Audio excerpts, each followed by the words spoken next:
everybody, we're back on the Caprice, or continuing on the Caprice, still on the Caprice. We're on the Caprice.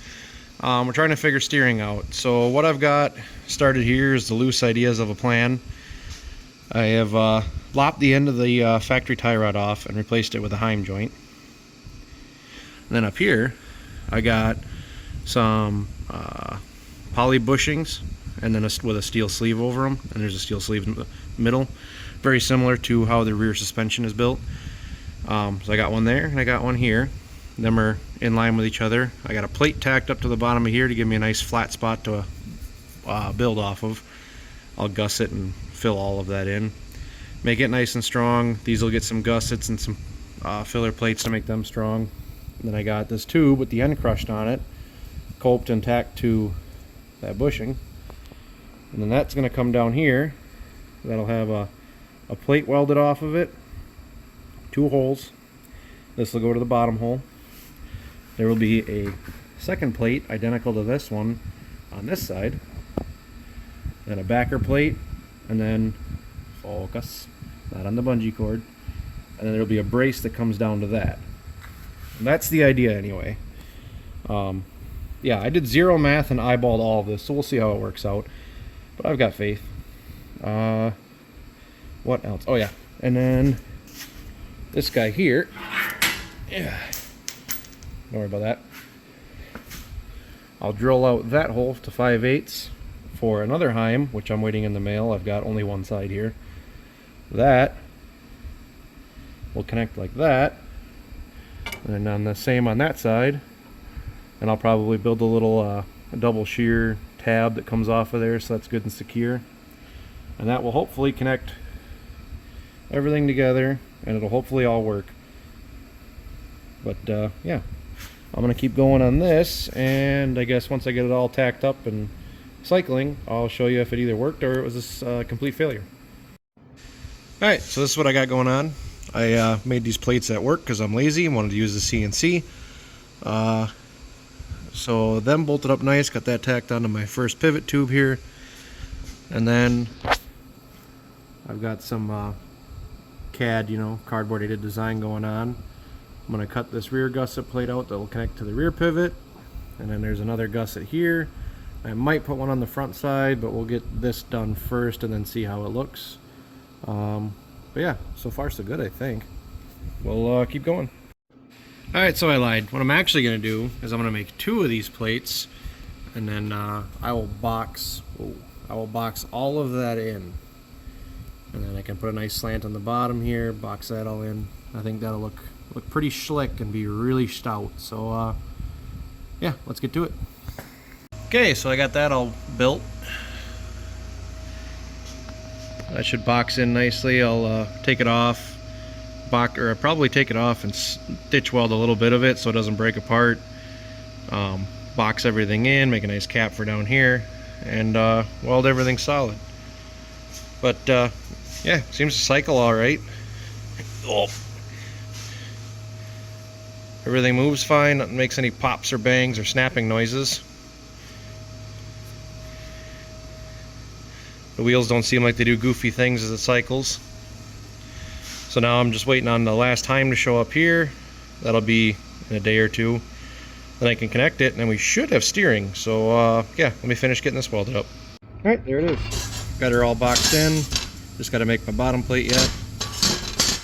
Then I'll burn her together. Alright, got that bad mamma jamma all welded up everywhere. Hopefully it didn't warp too bad. If it did, I got big hammers. And I got the mounts all braced up, welded up. That's extremely hot yet. So once that cools down, then we can assemble everything for good. What you working on here, Wyatt? Tires. What? Want to tell them what this super shiny, way too nice rim is going to go on? A 77 Ford F100. You gonna tell them what kind of shape it's in? Not good. There's trees growing out of the box, but the tires will be nice and shiny. So while I'm waiting for my last Heim joint and some other parts to show up for that, I'm going to try getting the pump changed on this. And I pulled the intake and the lines off, and what lines had fluid in it, it looked like that. And I was pumping red fuel into it, and yellowish brown is coming out of these lines. So I'm gonna say the inside of that pump is not happy. All right, so I got the new, used, supposedly good, ran when pulled, 25 years under the bench in the garage pump. God, I hope it's okay. I got the new pump in. I got all my surfaces cleaned up for the intake gaskets, cleaned all the goop out of here. This has by far been the most disgusting engine I've ever worked on. I probably scraped a half-inch of crap out of this whole valley. But yeah, you know, old diesel stuff. So yeah, now I'm gonna put all my injector lines back on and put the intake back on. Yeah. Let me just drop a bunch of diesel fuel in the inside of that battery real quick.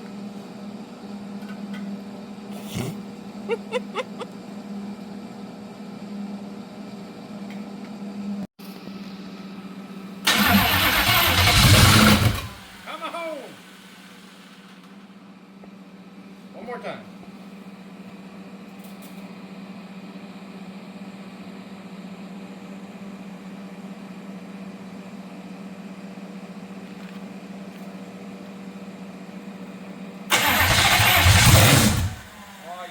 Stay running.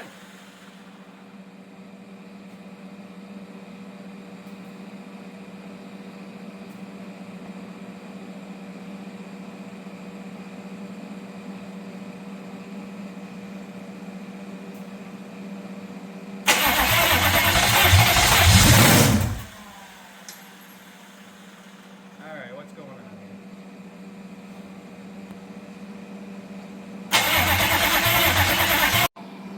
Switched it, let's pump fuel. The wire I've been hooking it to is the wire that goes to the alternator.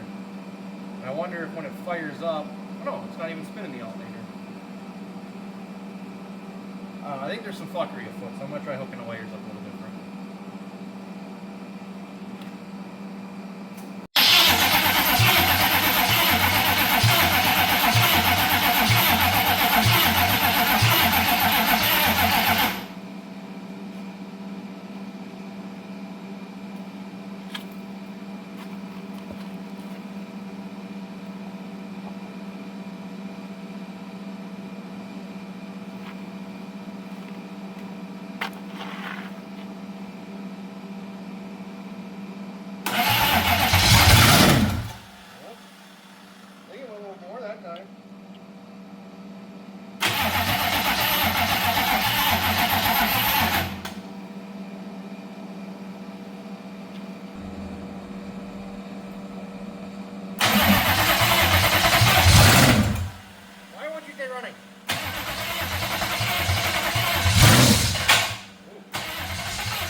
What was that?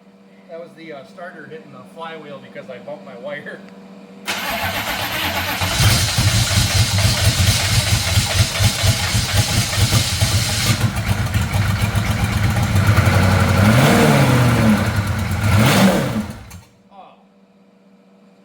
Oh, I bet you I don't have the cold start.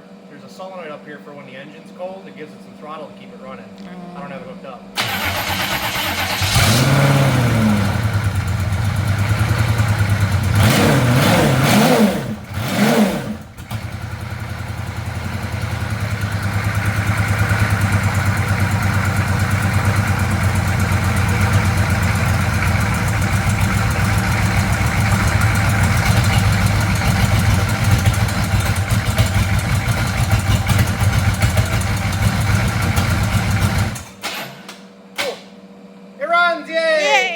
Now we can go in the car. Okay, so the beast runs, and it seems to run pretty good. So I feel comfortable putting it in the car now. So, things we need to do. I threw the steering together, got it painted. Still waiting on that last time joint to finish that, but that can happen with the engine in the car, not a big deal. This works pretty slick. I think that should work out all right. I also need to take the flywheel off, take the flex plate off, put the flywheel on, put the crossover pipe on. I've got the intake hat for the turbo.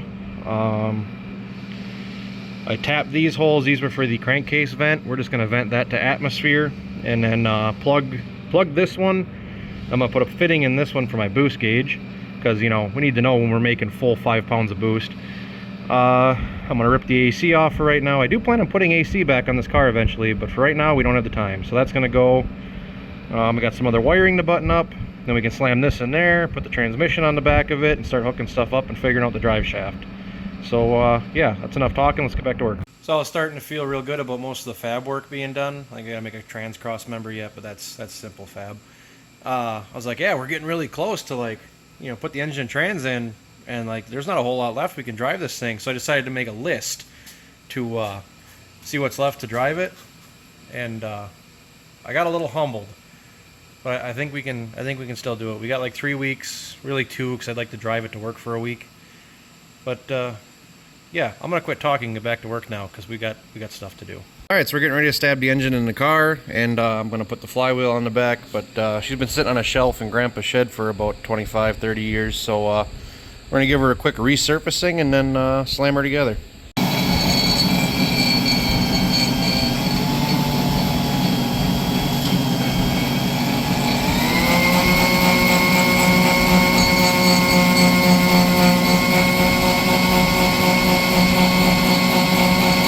So I'm finally ready to sling this thing in the car, and I just wanted to point out why I like building Chevys, because this is a Stage 3 Performance clutch and pressure plate that I bought for my LS engine, and it bolted directly onto the flywheel for the 6.2. The pilot bushing, I forgot to get one, so I went to my grandpa's house. He had one for a small block. It's the same for a small block, a big block, a diesel, it doesn't matter. But yeah, GM, they really knew how to just make one part that worked and use it on everything. So yeah, let's get it in the car. Alright, so we got the motor and trans in. Ended up not being as easy as I thought. I had to do a bunch of cutting and reinforcing on the engine cross member here. I got to redo my oil cooler lines because they hit on everything. But yeah, after taking it in and out like 6 or 7 times, we got it in finally permanently. Got the engine or the transmission bolted up. I made a transmission cross member real quick and dirty. It's vice gripped in right now because both of my Milwaukee drills decided to give up on me, so them are at the Milwaukee repair place. Hopefully they get back to me soon. Then I can drill those holes and bolt that in. But for right now, we're going to throw the tires back on it and see what it looks like with the weight of the engine and transmission. There we go. There she is on the ground on all fours. It's still got a little bit of camber, but I think I've got enough adjustment in the adjustable ball joints on top that I can take that out of it, but I'm not that worried about it right now. Also, once I take it for its first ride, everything will probably settle out too, so not worried about that right now. The spring rate feels pretty good. Obviously it needs shocks, but not too stiff, not too loose. That'll bounce for a week. So yeah, we're going to commence to hooking all this stuff up here. Shocks, brakes, brake lines, all the stuff to make this thing run and drive. Nothing really all that interesting. So I'm going to call that a video for right now. Hopefully next time you see this thing, we will be really close to taking it for a test drive. So yeah, thanks for watching.